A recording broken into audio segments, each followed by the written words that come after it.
आप सभी को जय मसीह की the Bible tells YouTube channel में आप सभी का स्वागत है। तो दोस्तों, क्या आपने कभी सुना है किसी ऐसे त्योहार के बारे में जिसे लोग अच्छा कहते हैं, लेकिन उस दिन इंसानियत को क्रूस पर लटका दिया गया था?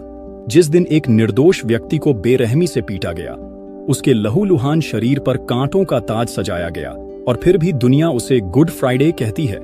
आज हम उसी रहस्य से पर्दा उठाएंगे। ये सिर्फ एक शुक्रवार नहीं था, ये वो दिन था जब प्रेम ने दर्द को चूम लिया, जब पवित्रता को गुनहगार बना दिया गया, और जब एक आदमी जिसे तुम यीशु मसीह कहते हो, हम सब के लिए मौत को गले लगाने चला गया। भीड़ चिल्ला रही थी, इसे सूली पर चढ़ा दो। सैनिक कोड़े बरसा रहे थे और वह चुपचाप सब सह रहा था। उसके चेहरे पर दर्द था, लेकिन आंखों में माफी। उसके लहू से धरती लाल थी, लेकिन उसकी आत्मा में उजियारा था। वो न कोई राजा था, और फिर भी सच्चा राजा वही निकला। क्या आपको पता है, उस दिन जो हुआ वो सिर्फ उसके लिए नहीं था, वो हमारे लिए था। इसलिए आज जब तुम इस वीडियो को देखोगे तो तुम सिर्फ एक कहानी नहीं सुनोगे, तुम उस प्रेम को महसूस करोगे जिसने मौत को भी हरा दिया।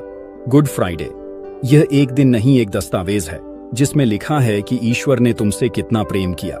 अब सवाल यह है कि क्या तुम उस प्रेम को समझने के लिए तैयार हो? गुड फ्राइडे ये कोई जश्न नहीं था, ये था न्याय और अन्याय के बीच की जंग।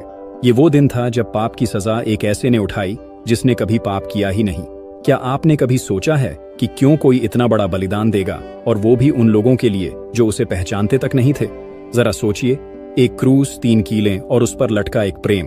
उसके हर सांस में एक ही पुकार थी, हे पिता, इन्हें क्षमा कर, क्योंकि ये नहीं जानते कि क्या कर रहे हैं। आज हम उसी रहस्य को खोलेंगे, उस दर्द को महसूस करेंगे जिसने दुनिया को बदल डाला, उस प्रेम की गहराई में उतरेंगे जिसने मौत को पराजित कर दिया।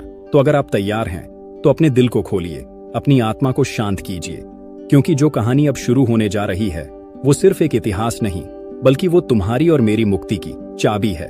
और जब आप इसे जान जाओगे तो शायद गुड फ्राइडे आपको पहले जैसा कभी न लगे। तो चलिए शुरू करते हैं। यीशु मसीह, एक ऐसा नाम जिसने समय को 2 हिस्सों में बांट दिया, BC और AD। लेकिन कौन था ये व्यक्ति जो ना राजा था ना सेनापति, फिर भी उसका नाम आज भी जीवित है?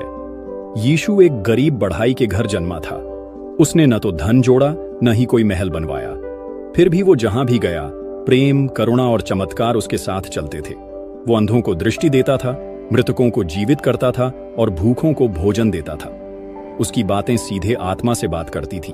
जब वो कहता था, धन्य हैं वे जो दीन हैं आत्मा में, लोग सन्न हो जाते थे। परंतु यह सब सभी को पसंद नहीं आया। धार्मिक नेताओं को उसका सच्चा और सीधा सत्य अखरने लगा।